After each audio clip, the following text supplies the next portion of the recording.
Welcome everybody to U.S. Realty Training. We're going to be going over the finance course with you. We're rooting for you. We want you to get your certificate for finance.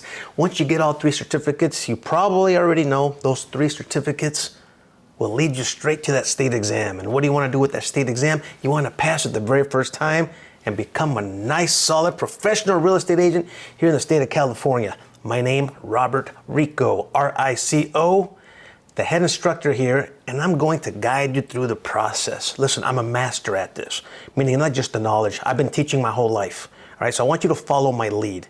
If you want to get to that state exam, I want you to follow my lead. If you want to pass that state exam, I want you to follow my lead. I know exactly how you think. I know what it takes to put this stuff in your head and make it stick. You got it? So, with that being said, let's get started. Again, welcome to U.S. Realty Training. Let's get started. How does this whole thing work, by the way? Well, this course, the finance course, Chapter 1, we'll start on it in a second, but I want to explain to you a few things on how this works. And it works like this. You're going to have some online quizzes. And these are mandatory. After every chapter, you're going to have a mandatory quiz. And you're going to do it on your online portal. On your student portal, not a big deal. You're going to go log in. And if we complete, for example, today we'll complete number 1, Chapter 1. You're going to select Chapter 1 in your online portal, right? And you're going to go ahead and select Take Quiz. The quiz is like 10 questions. All you need is 6 correct to pass. And then you'll be eligible to take the next quiz for Chapter 2, and so on and so forth. But you can't take the quiz for the following chapter until you pass the current chapter. It's got to be done in sequential order, all right? Leverage your textbook. If you have a textbook, utilize it, right?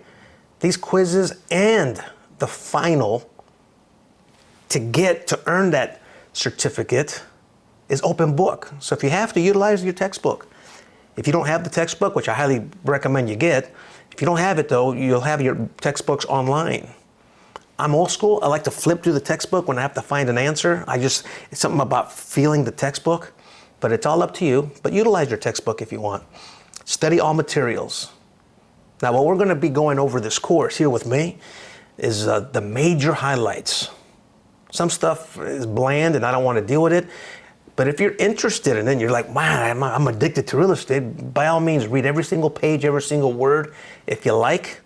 But you don't have to. I've done that for you. And I've pulled out the meat and potatoes. Meat and potatoes. Speaking of meat and potatoes, I'm actually craving some steak right now. Some nice steak. Anyways, presentation slides. The slides that you'll be given are the slides that I'll be going over with you. Right? I'll be going over it with you. You'll have access to the same exact slides in your online portal, on your student portal. So if you want to go back and review what we discussed today, go for it. All you have to do is open up your student portal. You'll see the slides there. Open them up and they're right there. You can review them. We've created them especially for you. They're very nice, well explained, and they make things pretty simple. All right? So there you have it. There you have it. All right, getting started. Now, the state of California says this. The state of California says you must, it's mandatory that you take the practice course, that you take the principles course, and that you take an elective. Now, the elective we chose here for the U.S. Realty Training program for our school is finance. So, you'll be taking practice, you'll be taking principles, and you'll be taking finance as the elective. Got it? That's the way it's done. The essential concepts will be discussed. I will be teaching this to you. I will be giving you some advice. Doesn't mean you have to take it. I will be giving you my opinion. So I want you to hang tight and hold on to the ride. We're going to have a good time together. I'm going to give you some practical advice. I've been in the real estate business since 1995 when I got my license. I've seen it all. We have a great YouTube channel. It's a great resource for you. Check out our YouTube channel, U.S. Realty Training. Check out the YouTube channel. We got hundreds of videos of me explaining certain terminology. It'll help you, I promise. We'll be talking about agent activities.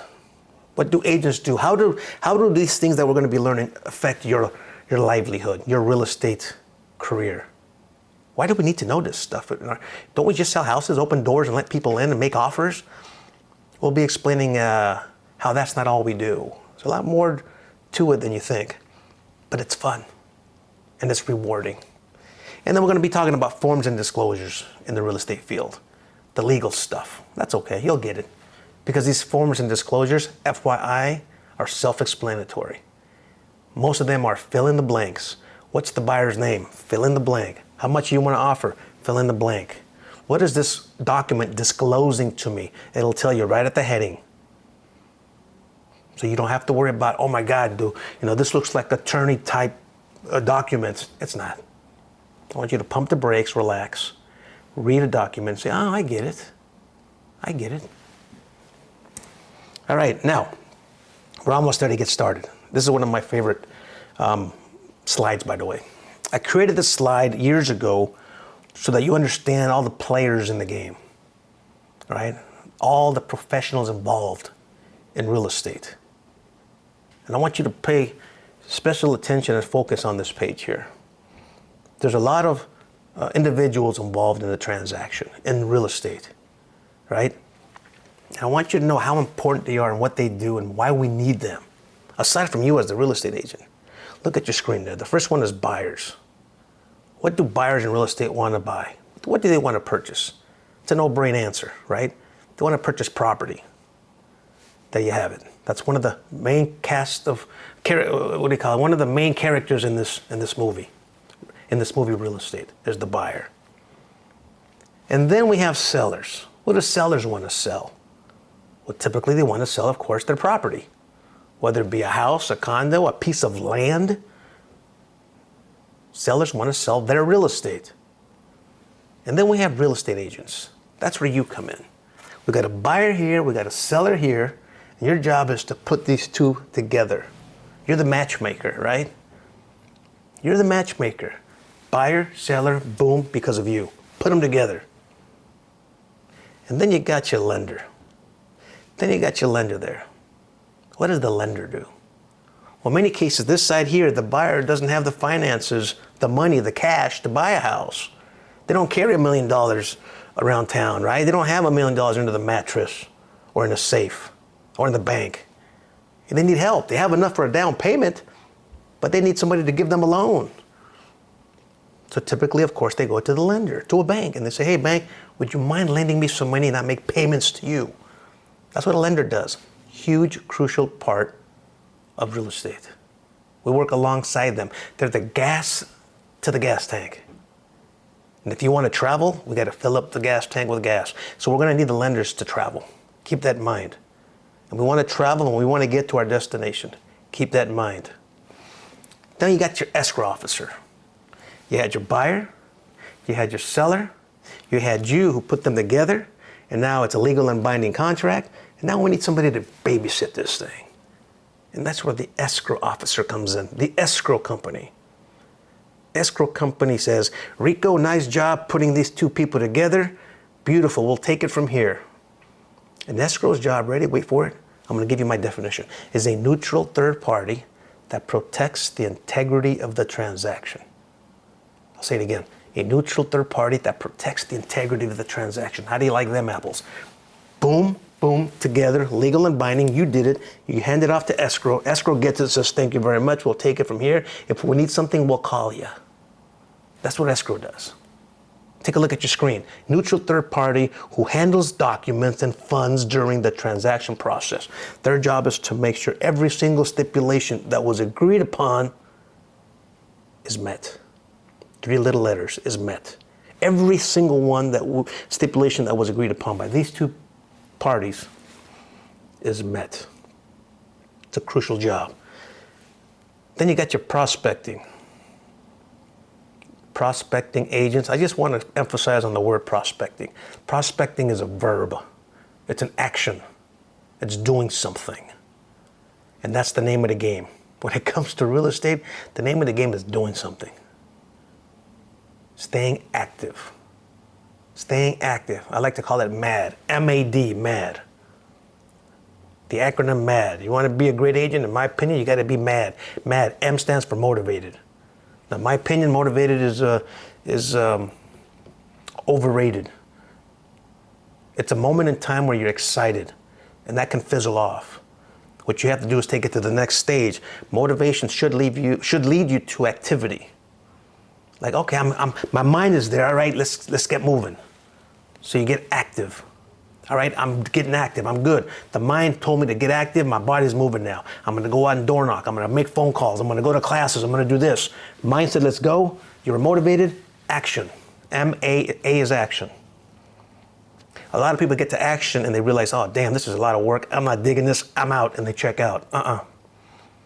The successful ones do the D, and the D is discipline. They do it over and over and over. They polish it. They polish the skills. They polish everything about them. Their look, their speech, their real estate lingo, and they become great agents.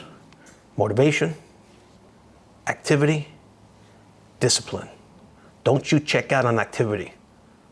Do not check out on activity. You could do this if you really, really put your heart and soul into it. Some of you need a big change in your life.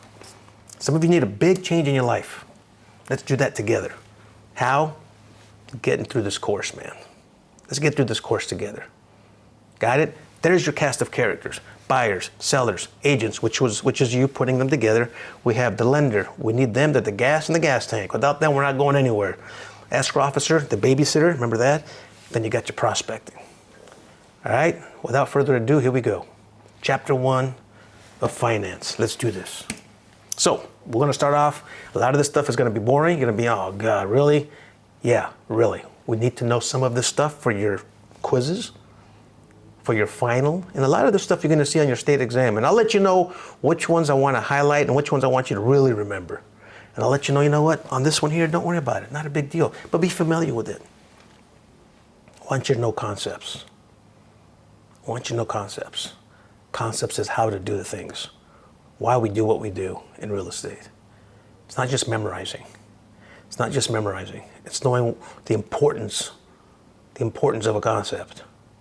So let's go ahead and take off here with the SAFE Act overview. Now look at the word safe.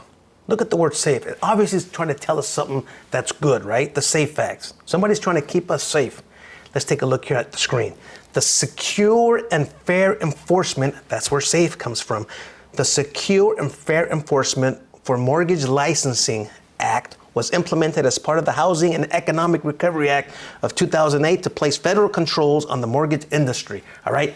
All we know now is this, that this act are laws and rules and regulations that the mortgage industry must follow. The mortgage industry must follow the SAFE Act, so they can't fool the public, so they can't fool a borrower, so they cannot take advantage of a borrower.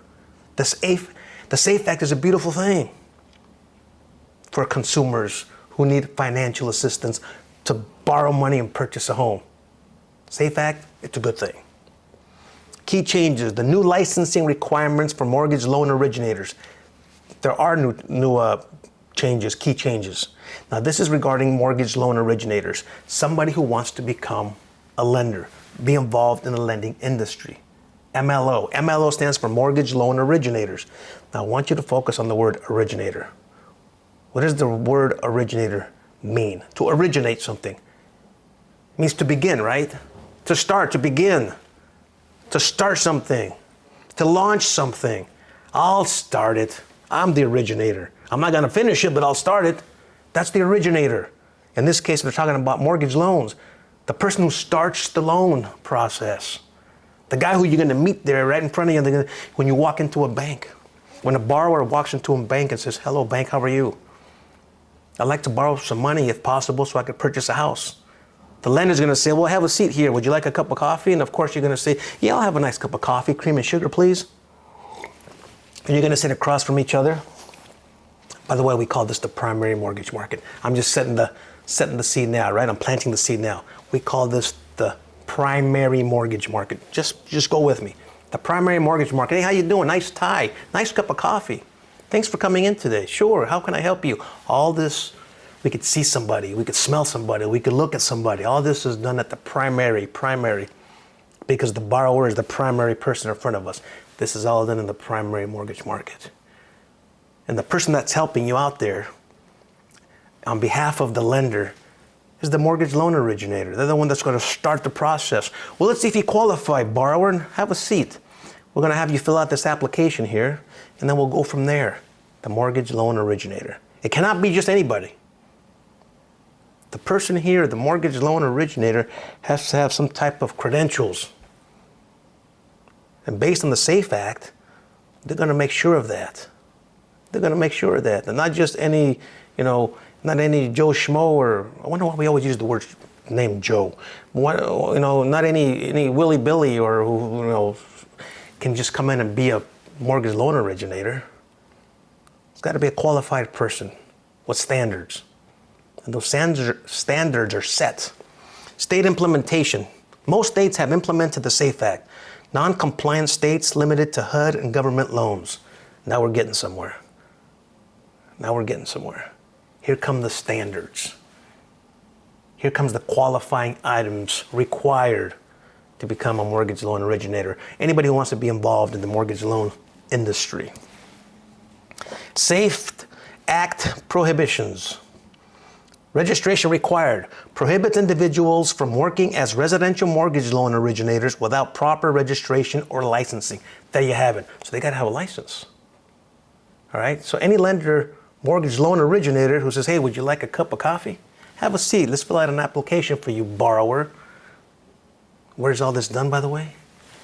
The primary mortgage market. Remember that? The borrower is a primary person. We're going to focus on that borrower, the primary mortgage market. Federal registration required for employees of covered financial institutions.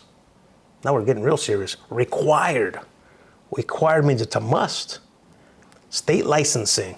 Required for all other individuals along with state registration. So they have to have the paperwork to be a mortgage loan originator. But that's nice. That's nice. When a borrower walks into a bank and they speak to somebody about getting a loan, the borrower, hopefully a potential buyer, is now going to be happy, comfortable, and satisfied knowing that the person they're sitting across from and offer them a cup of coffee has the right credentials to help them out. Of course, that's beautiful. We love that. We're covered. Everybody's safe. Everybody's safe. Hence the SAFE Act. You like that? Everybody's safe. Everybody's safe. SAFE Act objectives. Why is there a SAFE Act? Why did we come up with the SAFE Act? Well, improve information flow. That sounds good. Sounds positive. Yeah, anything positive is going to be the correct answer. Why do we have the SAFE Act? It's all positivity. So when it comes to your questions on your exams, anything positive, you might want to consider that as the answer when it comes to the SAFE Act. Aggregate and enhance information exchange between regulators. Increase accountability, that's important. Provide better tracking of the mortgage loan originators. Yeah, let's see what they're doing. What kind of information are they intaking from the buyer, from the borrower? What are they requesting? Enhance consumer protection, I like that, another positive. That could also be an answer. And if there's three answers that seem acceptable, it might be the fourth answer, which is all of the above. You see that? Enhance consumer protection. Implement measures to protect consumers in the mortgage industry. Implement measures to protect consumers. The word protect, isn't that nice? This is why we have the SAFE Act. The safe, the word safe is to protect. And last but not least, we have the support anti-fraud measures. They support the anti-fraud measures, which means what? Yeah, they don't want any fraud involved when it comes to any mortgage loans. That's a good thing. We should say thank you very much, SAFE Act, for protecting our consumers, our borrowers, who will eventually be our buyers as real estate agents. The SAFE Act. Implement systems to prevent and detect fraud in mortgage transactions. Over the years, a lot of funny business has been involved with the mortgage industry. And all we could do is just improve it and hope that mortgage loan originators and lenders follow the rules and regulations and the laws and not hurt people and help consumers in a positive way without deceiving them. Disclosing to them everything that they're signing. Let them know, hey, if you get this loan, this is what's going to happen. Here's your payment, here's this. And we'll talk about that throughout this course. The importance of a borrower being comfortable with a loan. Yeah, we'll talk about all that stuff. But the SAFE Act is good. The SAFE Act is there to protect your potential buyer. Let's keep moving. Nationwide mortgage licensing system and registry. Boom, now we're talking. The NMLS, the nationwide, you know what that means, right? The whole nation. Mortgage licensing, well, we know what that is. Mortgaging and licensing, right? We want to get our license in the mortgage industry. System, we know what a system is, right? A system, like a blueprint, like how things are run. And registry, we know what a registry is. It's where we account ourselves in by our number, by our ID, right? Registration. So we know what this means just by looking at the title. And one of the early lessons I want to give you is that a $5 bill is a $5 bill. It's not $4.99 and it's not $5.01. It is what it is. It's what it's telling us it is. And it's always right there in the title. Understand that. When it comes to real estate, we don't want any misunderstandings. So what do? We take it for face value. A $5 bill is a $5 bill. Nationwide, we know what that is. Mortgage licensing, we know what that is. System, we know what that is. So don't overthink it. Study long, study wrong, as my mug says. Don't overthink it. Don't overthink it. Single license record.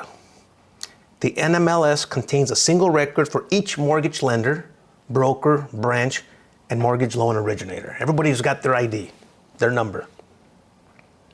Federal requirements. Licensees must satisfy federal requirements for each state they may work in.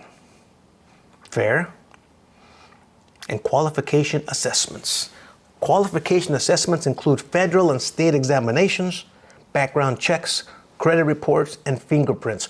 Listen, if you want to become an MLO, mortgage loan originator, right here in this mortgage market, what mortgage market is this? Quick test.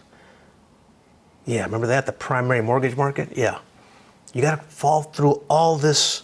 You got to follow all these rules and regulations. Nothing wrong with that. There should be strict regulations to get our license. We just don't let anybody drive a car. There's restrictions. We don't just let anybody operate on us. There's restrictions to become a doctor, right? We have to have standards, and this is one of them. We have to have standards. All right, let's keep going. The NMLS national exam. Oh, there's an exam here. I like it. We are really going to have top quality mortgage loan originators, lenders in our corner when we apply for a loan. The borrower is going to be like, wow, I really got some solid, weight behind me. Or so, we got some great representation in the loan industry, in the mortgage industry in our corner. We like that. Looking out for my best interest. Speaking of interest, they're going to go out and find the best interest rate for me. Yeah, I think I do like the SAFE Act now. And all these rules and requirements that the MLO must follow. One-time exam. They have to take an exam. The NMLS national exam only needs to be taken once to be valid nationwide. State requirements. Individual states provide additional state-specific requirements and examinations. Whoa, now they're really making a mortgage loan originator work. That's okay.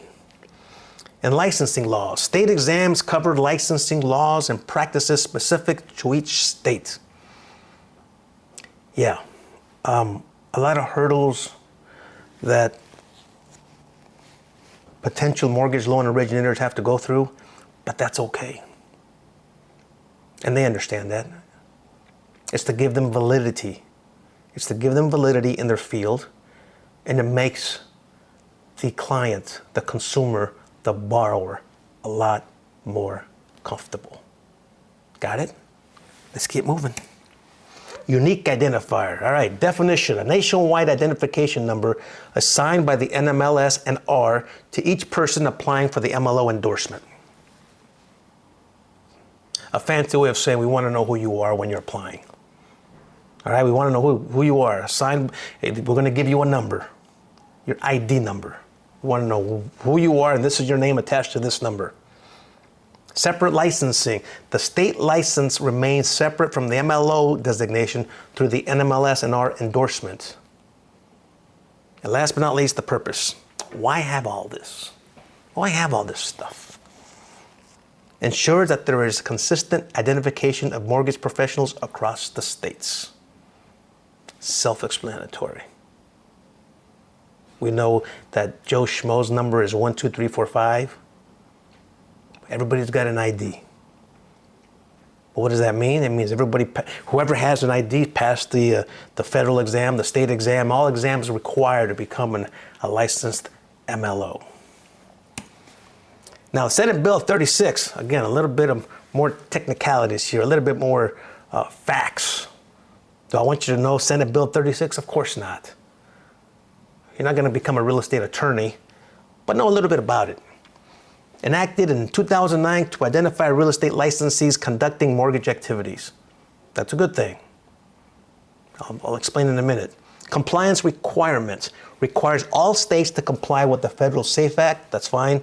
And the purpose ensures consistent implementation of SAFE Act across all states. Let's take a pause there. SAFE Act. We're going right back to the SAFE Act again. I want you to think of the SAFE Act, and I want you to look at the date that they provided us there. The only date on this page, 2009. Now, some of you were adults in 2009, and you probably recall what was going on with the economy in 2009, particularly in the housing industry. If you recall, well, if you don't recall, I'll refresh your memory. You might not want me to refresh it, but I will anyways. I'm sorry, I have to because we've got to pass this course. In 2009, there was a lot of foreclosures going on. Remember that? Yeah, I was in the business then, and it was pretty chaotic. A lot of people were losing their houses because they were given loans that should have never been given to them earlier, in the early 2000s. So come 2007, 2008, a lot of people were struggling with their mortgage payments. They got teaser rates at with their interest rate on their mortgage when they first started their loan out, when they first purchased their properties, a nice low interest rate. But after 5 years, those interest rates adjusted very high, and they just couldn't afford that increased payment any longer. So you had a lot of foreclosures, a lot. It was very scary for a lot of people, including myself. So what happens? We need to protect the consumer, right? Hence the SAFE Act. We said we can't let this happen again. We can't let these type of illegal activities in the mortgage industry continue. We need to make sure that there's a safe way to conduct mortgage industry business to protect consumers. We don't want this to happen again. And you know what they say? You learn from history. So that's what we did. They created the SAFE Act. Why? Because in 2009, there was a mess out here in the housing world. A huge mess. But luckily, it corrected itself. Why? Because we have stricter guidelines now, like the SAFE Act. That really, really, truly helps. That nobody can get away with shenanigans when it comes to the mortgage industry, because then you'll be playing with people's lives, and that's not cool. Not nice. So the restrictions and guidelines, are they helpful? Absolutely. Or as Rocky Balboa would say, absolutely. One of my favorite movies. Does it protect us? Absolutely. Do I support it? Absolutely. Having a productive lender who's following the rules and regulations, it's a very good thing. SAFE Act prohibitions, people who can't participate in MLO activities, financial activities. Felony convictions, prohibits MLO license for certain felony convictions. Revoked licenses, bars applicants with revoked loan originator licenses in any jurisdiction. Last but not least, financial responsibility. Denies licenses to those demonstrating lack of financial responsibility. So they're really taking a look at the applicants and vetting them properly. Not just the exams. Is it a way to make sure you have the standards of knowledge in the industry? But if you look at this screen here, certain felony convictions, God, I can't get that word out. Certain felony convictions will disqualify you from getting your MLO license. All right, let's keep moving here. MLO license endorsement requirements, unique identifier. We talked about that. You got to obtain a unique identifier number. Examinations, you got to pass the national written and California state-specific components. Pre-license education, you got to complete 20 hours of pre-licensing education. And application, file an online MLO license endorsement application and pay the fee. So it's almost similar to what you have to go through, but it seems like it might be a little bit more strict, and that's okay. It's there to protect people's finances, their financial obligations, and I'm all for that. I root for that kind of stuff, to be fair. California Specific SAFE Act. Now we're getting to California specific. We went from nationwide, right here, boom, straight to California. Implementation date. New licensing requirements effective January 1st, 2010. Again, that was the time frame where there was a lot of stuff going on with the mortgage industry, a lot of foreclosures, a lot of people requesting what we call a short sale. We'll learn about that later in this course. There was a lot of inconsistencies in the mortgage world, in the real estate world in general. Can I lose my house? I might lose my house. Oh, I could save my house. What's going to happen next? There's a lot of weird stuff going on, but now we got to hold on it. Federal compliance. Licensees must satisfy federal requirements to obtain an MLO license. This is just a repeat. And assessments includes federal exams, state exams, and background checks. Again, this is just reinforcing the California specific SAFE Act, which seems to be very similar to the nationwide federal SAFE Act. All right, now let's get straight to the finance theme in general. Right, we got away from the SAFE Act. We know why it's there. It's a nice safety net to keep everybody safe. General finance term that I want you to know. Here we go. Currency. Now you know what currency is, right? Money. A country's official unit of monetary exchange. For you, it'll be the dollar, right? Dollars. Hey, I'll make you an offer. I'll make you an offer of $1 million. Hey, I'll make you an offer. I'll make you an offer of $500,000. The contracts will say dollars, currency. The seller will say, oh, hey, buyer, thanks for your offer. How about if you give me $1.1 million? It's all about the currency. It's all about the dollars. We're going to go ahead and call that, consideration.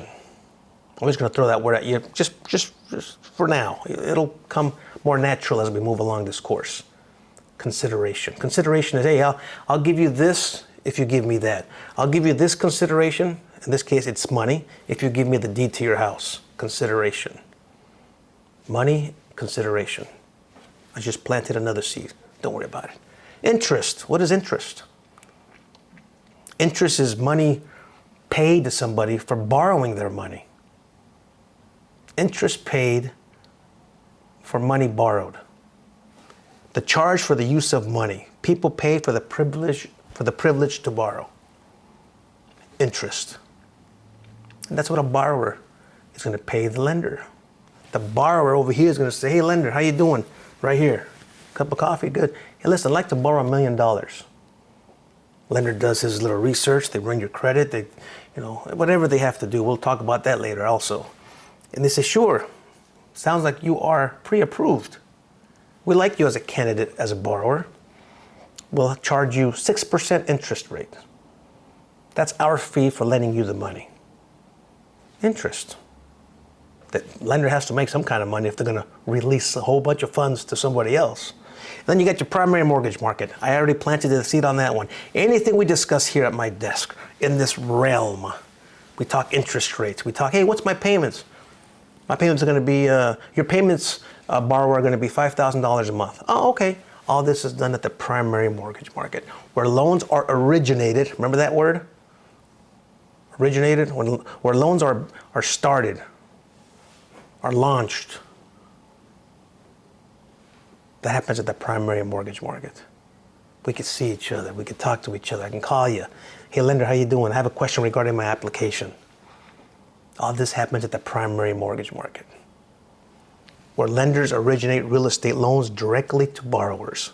Lenders, buyers, realtors work together here, right here, in this realm, in this area, in this market, the primary mortgage market.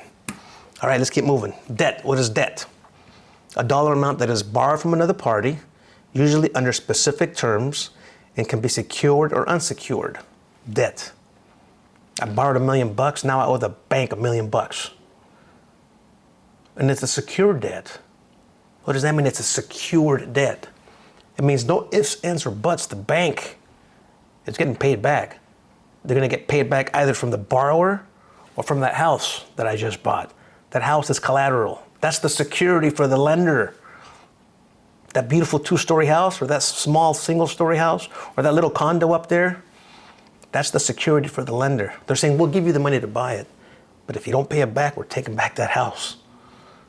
We're going to sell it, and we're going to recoup our money. That's what debt is. That $1 million borrowed, or the $500,000 borrowed. Then you got secured debt. We just talked about that. Secured debt is when there's collateral to back it up. Makes the lender comfortable. A debt owed to a creditor that's secured by collateral. There you have it.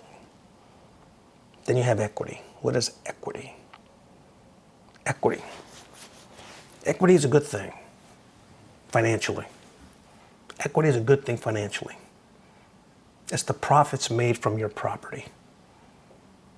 The house I bought for $1 million, 5 years go by. Economy's booming. House is now worth $1.5 million. But I only owed $1 million. Worth 1.5, that means I have $500,000 of equity. $500,000 of equity. In the sense it's a savings account on the house. And that's great. And what can you do with that equity? You could cash some of it out if you'd like. You could take some money out and put a pool in the backyard. You could take some out and go on that trip you've always wanted to go, that you've always dreamed of, around the world. And all because you have equity. And that's one of the 2 reasons why most people buy properties. For the financial stability, the financial gains, the equity. And the other reason is the right to do what they want within that house. And that's called a bundle of rights. We'll talk about that later. Got it? Good. So the equity is a great thing. And real estate is the difference between what the property is worth and what the owner owes against the property. The value of a lender. Lenders offer a variety of home loans. We call those products. Lenders offer a variety of products to help people purchase a property, refinance an existing loan, or cash out to put that pool in the backyard. A purchase money loan, just so you know, a purchase money loan is just that. It's money to purchase a property. There you have it. A $5 bill is a $5 bill. I'm telling you, don't overthink this. Do not overthink this. It's money to purchase property. Refinancing is a whole different ballgame. Refinancing is having loan A. I created this loan 5 years ago, loan A, and I'm still making mortgage payments on it. And I borrowed this money with the 8% interest rate, but the interest rates today are now at 4%. I wish I had that 4% and not have to pay on this 8%, which makes my payment higher, although I agree to it. So refinance is finding another lender, or maybe the same one, but let's assume for the sake of the example, we find another lender who's willing to pay off what I owe here. You're gone, which means 8% is gone, and now I owe that same amount to somebody else with a 4% interest rate. So it's replacing an existing loan with the new loan at better terms. Refinancing. Many of you have probably done that before. I've done it before in my houses. Absolutely. Who wants to pay high interest rates when there's lower ones that are available? Refinancing. We need lenders for that too, you know. Look at your screen there. This will replace the old loan with a new loan. Why refinance? Well, you want to reduce the interest rate, just like I explained to you just now. Lower your monthly payments. That'll do it. And change from an adjustable rate to a fixed rate, if you'd like. How do I find a great lender? Well, that's a good question. How do you find, as a real estate agent, how are you going to find a great lender to help you with your buyers who are going to be borrowers? It's always great to have a nice, solid lender in your corner.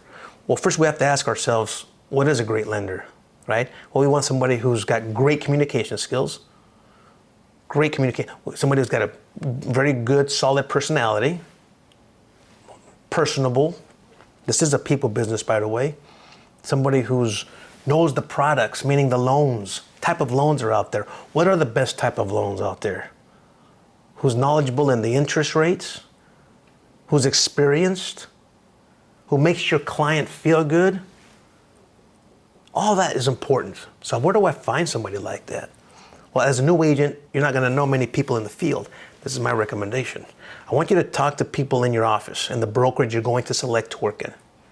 And amongst your colleagues, I want you to ask them, hey, who do you use as a lender for your buyers? You're going to ask it. Networking is important. Network like crazy. There are going to be events where lenders will be there. Realtors would be there.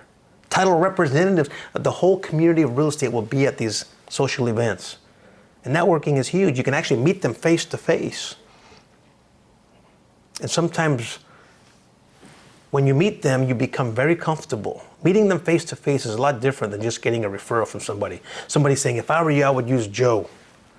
Where you actually get to meet Joe and say, hey, Joe, how you doing? My name is Rico. I'm a real estate agent at so-and-so at ABC Brokerage. Who are you with? And Joe says, well, I'm with 123 Loan Mortgage Company. You say, oh, nice to meet you. And you have a great conversation. They make you comfortable as a real estate agent. You say, hey, Joe, can I have your card? If I have any buyers, I think they'd be comfortable with you. You got to go to social events, man. Networking events, professional networking events. That's going to, include real estate agents, lenders, title reps, escrow officers, all that good stuff. But if you have to, you could just ask your colleagues, who do you use? Many times brokerages will invite lenders to their brokerage to make presentations, to inform the brokerage, the real estate agents who work for that brokerage, inform them of the current interest rates and the current new programs available to borrowers. So maybe one of those lenders that comes in and makes a presentation at your brokerage will be appealing to you. You'll say, yeah, I can see me working with this person. I can see sending my borrowers, my buyers to this person, right? This is important stuff, guys. But the name of the game is for you yourself to hear them talk. When you hear them talk, you can feel their vibe. Are they proactive? Are they a little too quiet? Right? You got to find what you're looking for. And once you do, you typically don't let them get away. I've used the same lender for years. And it's always worked out. All right, now off to the next slide. Home loans, understanding the process. Now here's where it gets exciting. You got a borrower. You got a buyer who wants to buy a house, buy a piece of property, right? They've always wanted to buy a house, and you're going to be the one to get them into that house. Well, not so fast. If they don't have the cash, you'll have to go get a loan. This is why it's important to understand that the lender is the gas in the gas tank, and we want to fill it up. So our first stop is going to be borrower, buyer. Nice to meet you. I'm so excited that you're excited. Let's get you in front of a lender. Now, because I've explained that the lender is crucial. So you're going to make an appointment. You're going to say, well, borrower, buyer, I love you. I'm going to take care of you.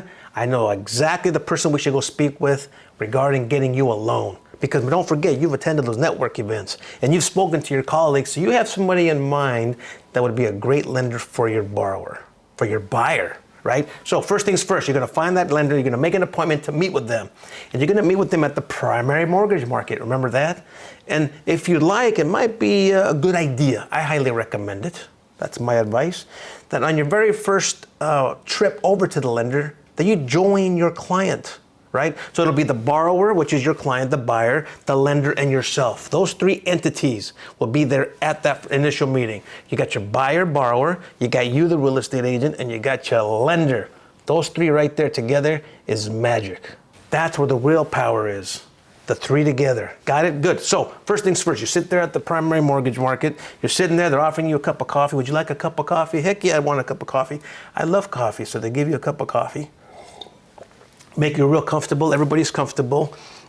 And the first things first is if you look at your screen there, first thing is going to be a loan application. And the MLO, the mortgage loan originator, in many cases we call them the lender, they're going to give the borrower the application. It's called a 1003. Not a big deal, the 1003. It is filled out by the borrower.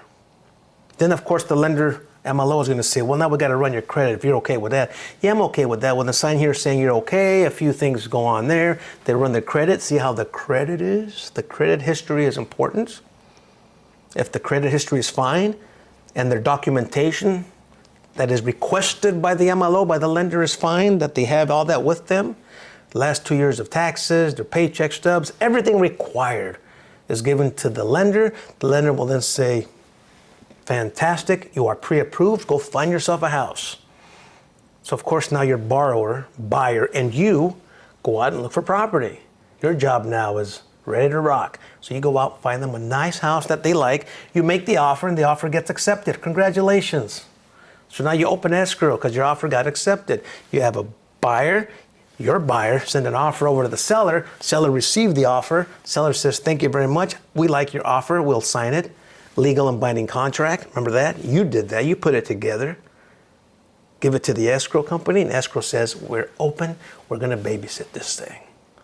Now that it's there, the bank wants to make certain that the house is worth the money that the borrower is paying for it. Don't forget, the house is going to be the collateral for this loan.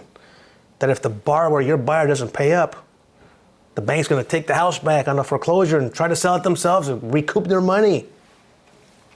So how do they do that? How do they make sure the value is there? Well, they send an appraiser out there, and the appraiser goes out to the house. The appraiser goes out there to the house, and their job is to put value to this house. The appraiser goes out there, reviews the property, measures the property, runs comparables around the town of other houses that sold that are similar to this one, and they put a value. And if the borrower borrowed $1 million, well, the house has to be worth at least $1 million, if not more. So the appraiser goes back to their office and they run the numbers and they do some data researching and they say, yeah, this house is worth at least $1 million. We're good to go. Bank is then satisfied. Lender says, good. Let's go ahead and make this happen then. So next step will be what we call the underwriter gets involved for the bank. Now the underwriter's job is to assess risk. How much risk is this borrower giving us? Well, they give us their documents. They give us their taxes. They give us their paycheck stubs. They've been at their job for a mighty long time. It passed the appraisal report. But it's the job of the underwriter, the risk assessment, to assess the risk on this loan. The underwriter reviews the application package, the borrower's financials, the appraisal, and a copy of the sale agreement, and they make a determination right there, right at their desk. The underwriter says, you know what, this looks good. Boom, I approve it. Or this looks a little shaky to me, I'm not liking this. And they'll deny the loan. But let's assume they go ahead and they approve the loan. Yeah, everything looks great.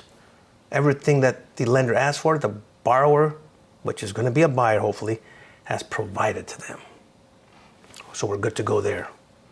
The loan decision is made. We're approved. Look at your screen. There says loan decision is made. The loan in this case is accepted. Last but not least, the lender funds the loan. They actually wire the money to the escrow department. Remember that? The neutral third party that protects the integrity of the transaction. They also handle the monies. Remember we talked about that. So the lender says, all right, we're going to wire the money over to the escrow office so they can pay off that seller for you. And that's how it works when it comes to the loan process. There's more detail involved, but this gives you a general blueprint as to what happens during a loan. Loan application at the primary mortgage market, credit check, the property is appraised, the property is assessed, the whole thing is assessed. The buyer is assessed, the property is assessed, the risk is assessed. The loan decision is made by the underwriter, and if it's okay, we're good to go, it'll be funded. And funded, of course, means they'll fork over the money to buy that property on behalf of the buyer. Not bad, huh? Types of lenders, you got your portfolio lenders, your wholesale lenders, your secondary market. These are types of lenders. Not a big deal. Portfolio lenders originates and keeps their own loans rather than selling them to other investors. I'll explain in a minute. I lend you $1 million. I want you to pay me $1 million back. I gave you my money, so you're going to pay me back my money. Portfolio lenders. I'm going to keep you in my file. You owe me. You don't owe anybody else, but you owe me. Wholesale lenders provides mortgage loans to borrowers through brokers or other financial institutions instead of directly to consumers. Wholesale lenders provide mortgage loans to borrowers through brokers or other financial institutions instead of directly to consumers. So they don't deal directly with consumers. They don't deal directly with people as far as borrowers are concerned. They lend it to institutions, and those institutions lend it to the consumers, to the borrowers. They're wholesale. They're the ones that have the big plants full of, the big storages full of money. And they'll lend that money to institutions who will then in turn lend it out to the individuals. Then you got your secondary mortgage market. Your secondary mortgage market. We talked about the primary mortgage market. Remember that? We could talk to somebody, we could have a cup of coffee and chit chat about interest rates and hey, how much you want to borrow and hey, nice tie. And we could actually have a conversation at the primary mortgage market with somebody. Well, not at the secondary mortgage market, we can't. And the reason we can't is because the secondary mortgage market is what we call the resale marketplace of loans. Real quick explanation. We're going to dive deep into this at a later chapter. The secondary mortgage market is this. Ready? Here we go. You got the primary mortgage market, where you just got a loan from, where the loan was originated. They lent the borrower $1 million. And then came another borrower, and we'll lend that borrower $5 million. And then came another borrower, and we'll lend them $10 million. And then came another borrower, and they wanted to borrow $250,000, only $250,000. So we'll lend them. Eventually, the vault is empty, man. There's no more money. There's no more money to lend out. Well, we have to lend out money. That's our business. Our job is to lend out money so that we can charge interest and charge points, charge fees, so we can make money. The lender. So what happens? Well, the lender says, well, we're all out of money. We've got to recoup some of it.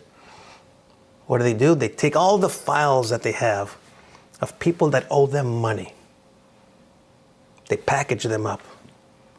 And they take them over to the secondary mortgage market and they sell them there. They go to the secondary mortgage market and they say, hey, who wants to buy these? And there'll be investors who say, yeah, we'll buy them.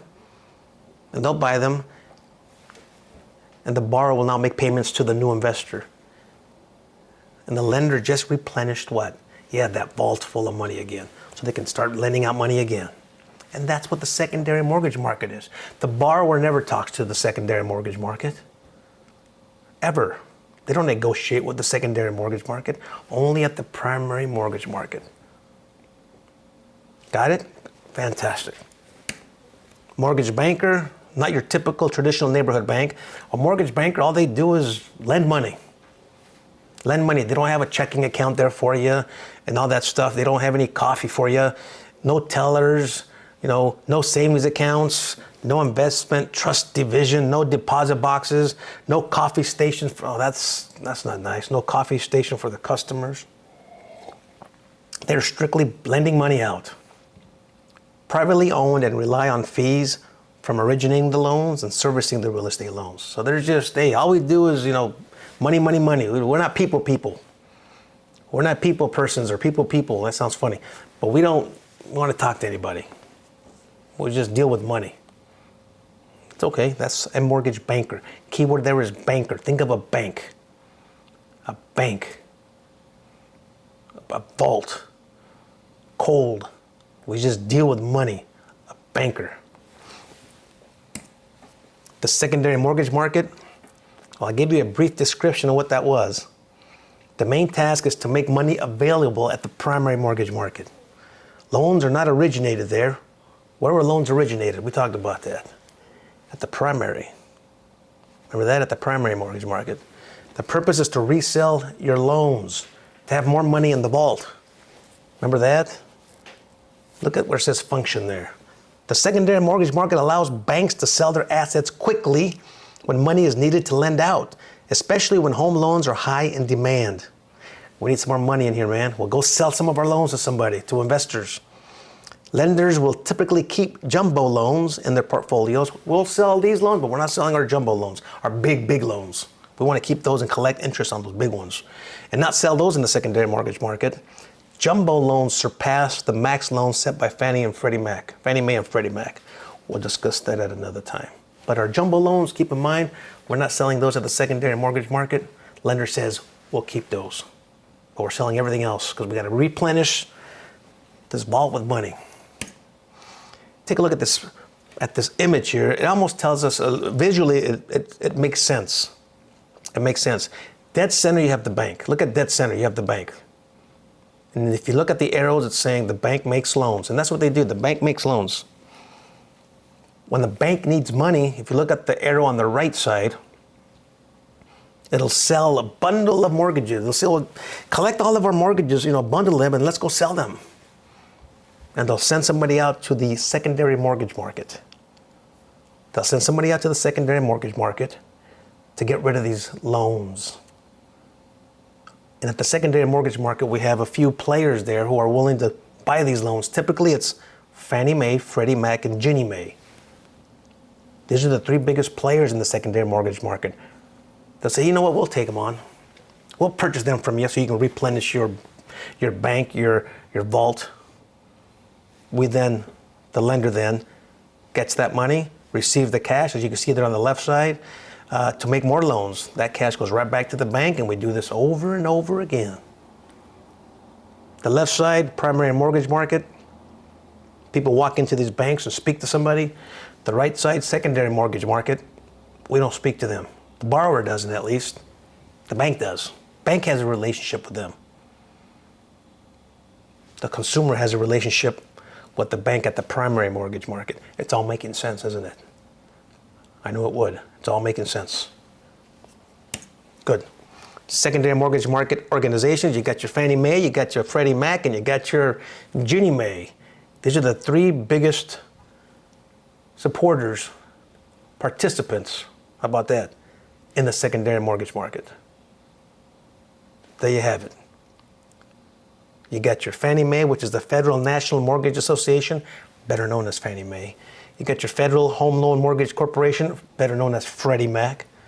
And then you got your Government National Mortgage Association, better known as Ginnie Mae. Beautiful.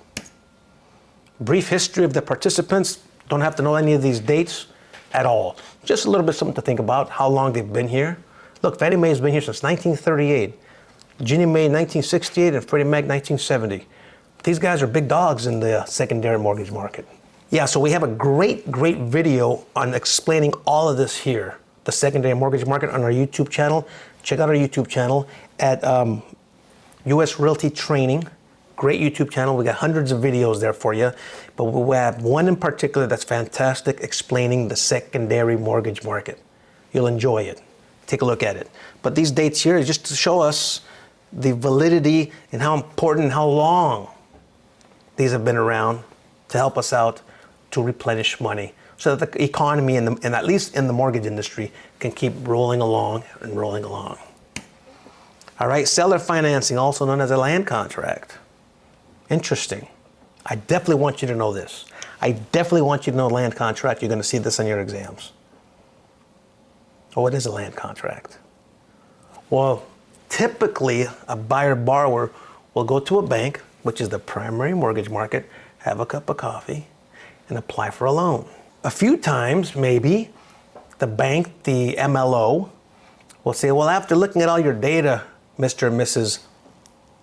Borrower, we can't give you a loan right now. You've only been at your job for 1 year, and we require you be at your job at least 2 years. So I'm sorry, you have a great FICO score, you have great income, you just you don't have that employment stability that we're comfortable with. So we apologize, your loan has been declined. Doggone it. Borrower goes to bank number 2, same thing. Unfortunately, we can't give you the loan because you've only been at your job for 1 year. The loan denied. Doggone it. The borrowers feel good though. The borrower says, why are they denying us a loan, honey? I mean, I've been at my job only 1 year, but it's a really good job. I get paid well, we got good credit. What should we do? Well, look, honey, there's a house for sale over there. Let's go knock on the owner's door and see if he'll finance it for us. What do you mean he'll finance it for us? Yeah, we'll make payments to him direct. Well, that's a good idea, honey. Let's go knock on his door. You knock on their door and you say, hello, are you the homeowner? Homeowner says, yeah, I'm the homeowner.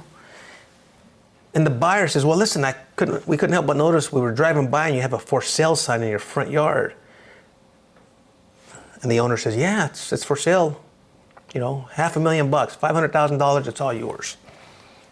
And the borrower says, well, unfortunately, we weren't able to get a loan. We're very interested, but we weren't able to get a loan because I haven't been at my job long enough.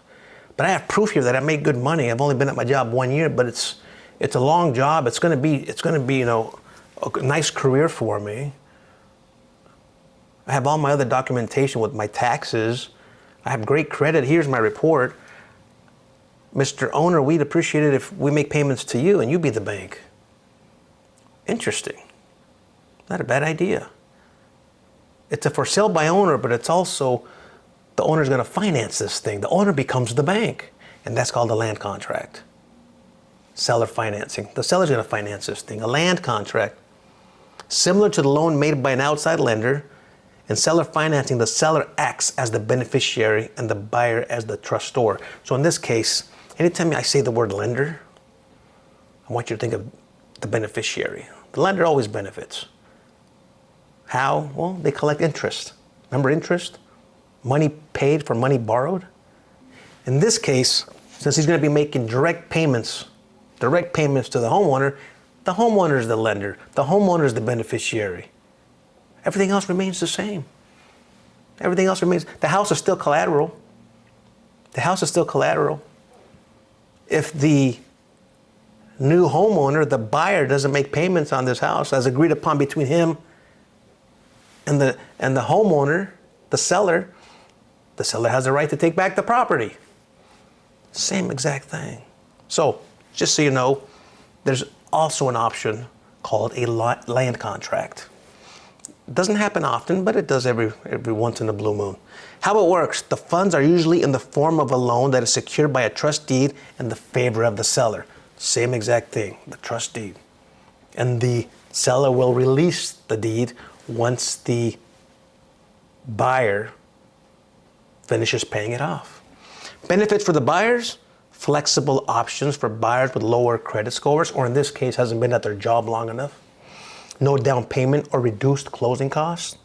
Bypass private mortgage insurance. We'll talk about that later. It's just another additional fee that banks require that the borrower pay. Well, so there is no bank here. Could avoid that kind of fee. Now let's go to the benefits for the seller.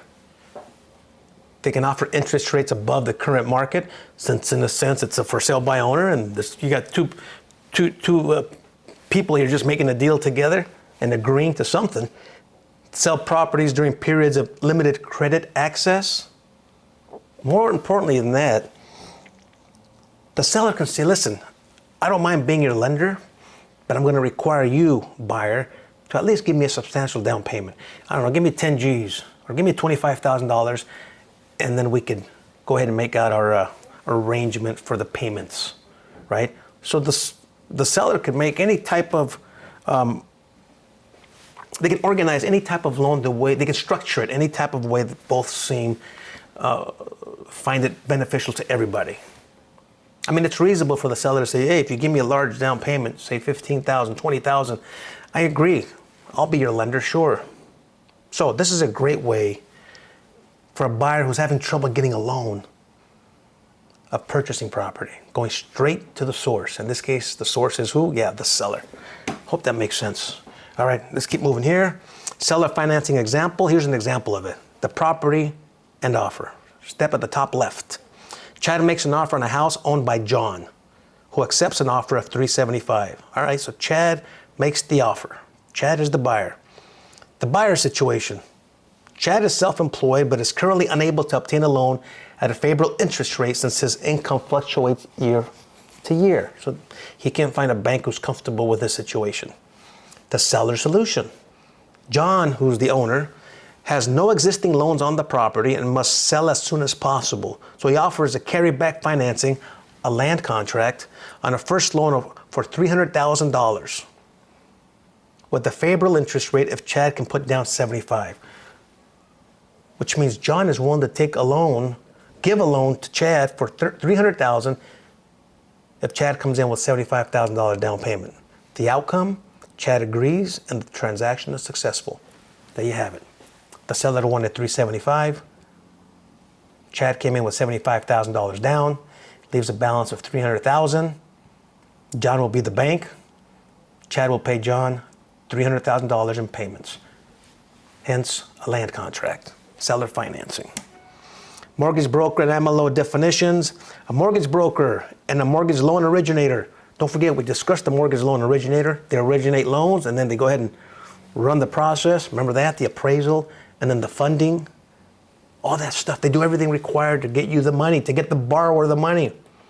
They originate, send to the appraiser, run their credit score, all the paperwork, and then they fund the loan, they give the money. When they're out of money, they go to the secondary mortgage market to replenish their vault. They do all that stuff at the mortgage loan originator, at the lender.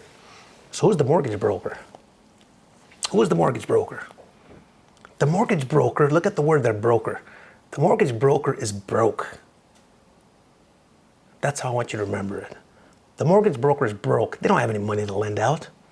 Their job is to find somebody for the borrower that has the money to lend out. The mortgage broker is broke. They have no money. They're going to say, well, listen, thanks for coming into my office. I'll see if I can find somebody who's willing to take a risk on you, willing to take a chance on you.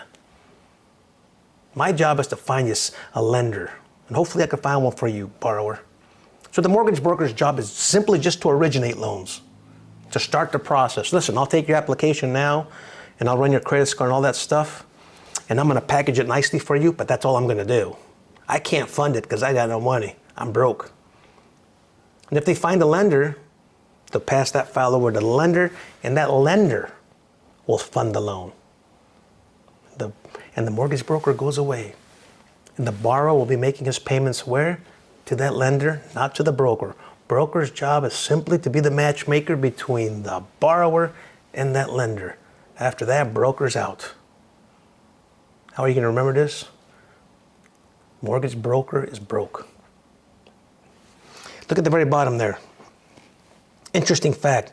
If a broker uses their own money, but they typically don't because they don't have any, but if they do, to fund 10 loans in 12 months, whoa, well, they might as well become a lender, right? They may need a mortgage lender's license. Well, yeah, they're almost acting like a lender now. This is because using their own funds goes beyond the usual role of a broker who typically arranges loans with third-party lenders. There you have it. So if a mortgage broker decides, you know what, I think we want to get in the business of lending out money, well, if they do that 10 times in a year, they have to become a lender and go get a lender's license. Fair enough. Mortgage broker, TPO process, the borrower engagement. Borrowers work with mortgage brokers who act as their intermediary. We just talked about that. The broker who doesn't have any money will take their application and package their loan together. The lender is responsible for approving and underwriting. From then on out, they're going to pass it over to the actual lender. And the actual lender will be the one who's going to fund it, process it, send the appraisal out, and compensation. How about the compensation there? Brokers charge an origination fee. Brokers got to get paid. Somebody's got to pay the broker. Typically, it's 1% to 2% of the loan amount of their services. Once the loan is funded, the broker has no further involvement as they don't service the loan. So who pays that broker? Well, many times it's the lender saying, thank you for finding us a client. Sometimes they charge some to the borrower.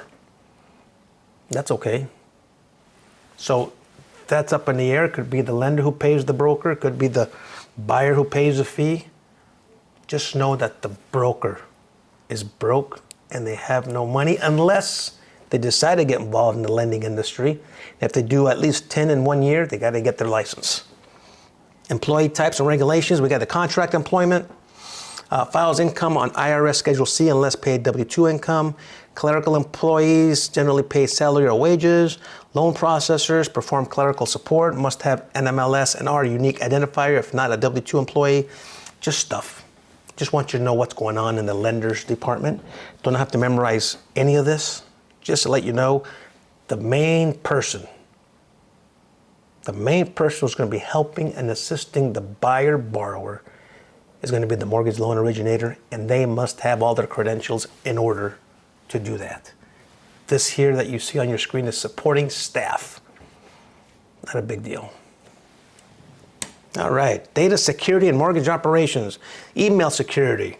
When emailing files or forms for clients, brokers must verify security and confidentiality. Has to have a password protection. Emailed information must always be password protected. And compliance ensures protection of sensitive client information in mortgage transactions. This is crucial. Back when I first started, none of this existed. None of this. I mean, we had papers all over the place. Sometimes I would carry files over to a borrower and have them sign, and then I would literally have the file in my hands, and I would travel with it in my car to the lender's department, 50 miles out. I mean, this file was getting anywhere. But all this crucial information on there, this private information on there, we don't do that anymore. Email security, password protected. No one can access this information except those who need to access. The professionals, the lender, the borrower, and that's it. And possibly the underwriter. That being said, that was your intro to the finance world. It gets more interesting. We're going to have a lot of fun with this. Keep in mind, it's a course required by the DRE as an elective, right? We chose it as an elective, and we're here to push you through it. We could do this together. Let's see how much you learn in this chapter. Number one, a financial institution that lends its own funds with real property as collateral is referred to as a financial institution who lends its own funds. Oh, I remember this one. Remember? They lend their own funds. A mortgage bank. Remember that? That's all they do. No coffee station. Remember that? No savings accounts there. They just lend money. Number two, which act restricts an individual from obtaining an MLO registration if convicted of a felony within the last 7 years? Which one of these acts that we discuss will keep us safe? Yeah, the SAFE Act. Number three, term for a lender or company that primarily works with mortgage brokers rather than directly with the public. We just discussed that. Term for a lender or company that primarily works with the mortgage brokers rather than directly with the public. Wholesale lender. Number four, Fannie Mae and Freddie Mac are participants in which mortgage market? Oh, there's only two mortgage markets, primary and secondary. Which one do you think? Yeah, secondary. Number five, what does MLO stand for? Go ahead, you got it. Yeah, mortgage loan originator. And last but not least, true or false? I'm going to make this one easy for you. 50-50 shot for you. True or false? A mortgage broker typically funds loans, then sells them at the secondary mortgage market. Good question. And a lot of your questions on the state exam are going to be tricky. There's going to be one word that's going to throw you off, and you're going to get the wrong answer because of the one word. You're going to think, oh, I know this. And you do know it. It's just that you read it wrong. It's important that you read the question, every single word carefully. That you're reading is and not isn't. That you're reading isn't and not is. That you're not missing the word not. Which of the following does not? And you didn't read that not, and you selected the one that does. Read carefully. Let's read this one more time carefully. True or false? A mortgage broker typically funds loans, then sells them at the secondary mortgage market. And the answer to that is false. Number one, we talked about the mortgage broker. They don't have any money to fund it. That in itself right there is false. The mortgage broker typically funds loans. They don't. They're broke. Remember that? Don't let it fool you. I hope you enjoyed your introduction to finance. The finance course is here. We're going to tackle it, and we're going to do it together. We'll see you in chapter 2.